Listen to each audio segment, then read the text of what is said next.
প্রশাসনে ঘাপটি মেরে থাকা ইসকনপন্থী দালালদেরকে চিহ্নিত করে অনতিবিলম্বে অপসারণ করতে হবে। দেশব্যাপী ইসকনের নামে সংঘটিত সহিংসতা, উগ্রবাদী ও ধর্মীয় বিদ্বেষমূলক কার্যক্রমের বিরুদ্ধে শান্তিপূর্ণ প্রতিবাদ জানানো এবং সরকারের নিকট সংগঠনটিকে নিষিদ্ধ ঘোষণার আহ্বান জানানো।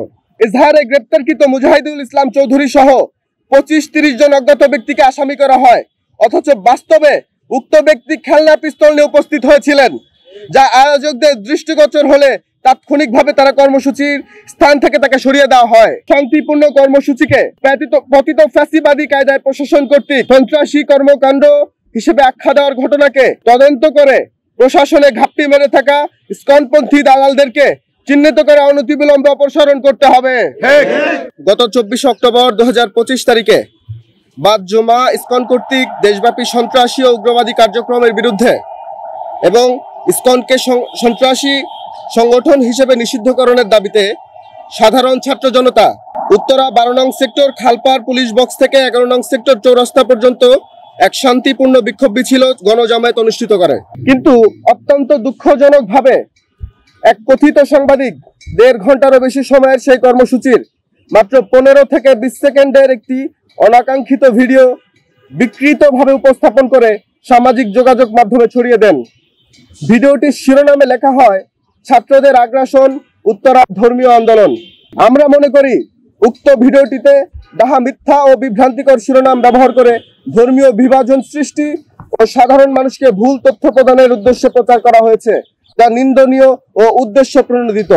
কিন্তু তুরাগ থানার ডিএমপি ঢাকা এই মর্মে এজাহার দায়ের করেন যে তিনি তুরাগ থানার সিসি নং 2489/45 তারিখ 24/10/2025 ইংরেজি মূলে সঙ্গীয় ফোর্স সহ তুরাগ থানা এলাকায় অ্যাপোলো 92 ডিউটি করাকালীন সময়ে ইংরেজি 24/10/2025 ইংরেজি তারিখ দুপুর 1:50 ঘটিকার সময় তুরাগ থানাধীন চন্ডালভোগ এলাকায় অবস্থানকালে গোপন সংবাদের ভিত্তিতে জানতে পারেন যে কতিপয় লোকজন তুরাগ থানাধীন খালপাড় পুলিশ বক্সের নিকটে পাকা রাস্তার উপরে একত্রে গণজমায়েত হয়ে দেশের মানুষের জানমালের নিরাপত্তা বিঘ্নিত সহ বিশৃঙ্খলা সৃষ্টির প্রয়াসে অবৈধ অস্ত্র প্রদর্শন করে, বিভিন্ন অবৈধ স্লোগান দিয়ে জনসাধারণের মধ্যে মারাত্মক ভয় ও আতঙ্ক সৃষ্টি করিয়া আইন শৃঙ্খলার অবনতি ও জননিরাপত্তা বিঘ্নিত করিতেছে।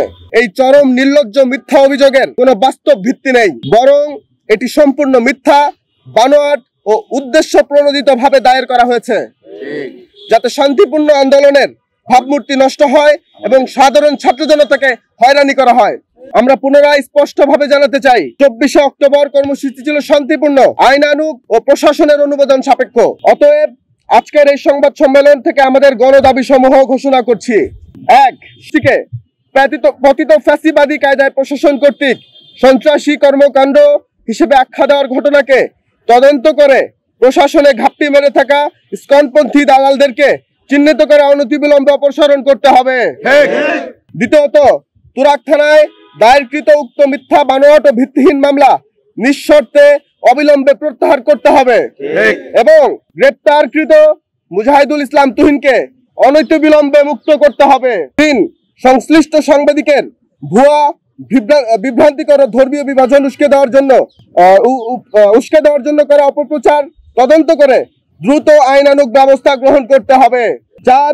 ভবিষ্যতে গণতান্ত্রিক ও শান্তিপূর্ণ কর্মসূচিতে প্রশাসনের পক্ষ থেকে কোনো প্রকার হয়রানি বা ভীতি প্রদর্শনের পুনরাবৃত্তি যেন না ঘটে, সেই বিষয়ে নিশ্চয়তা দিতে হবে।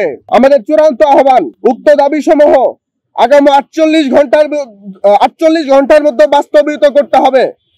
অন্যথায় উত্তরার সাধারণ ছাত্র জনতা ও আলেম সমাজ যে কোনো কঠোর কর্মসূচি ঘোষণা করতে বাধ্য হবে। আমরা বিশ্বাস করি রাষ্ট্রীয় সংস্থাগুলো সত্য অনুসন্ধান করলে খুব সহজেই প্রমাণিত হবে যে উত্তরার সাধারণ ছাত্র জনতা আইন মেনে শান্তিপূর্ণভাবে তাদের মত প্রকাশ করেছেন, যা বাংলাদেশের সংবিধান দ্বারা প্রদত্ত একটি মৌলিক অধিকার।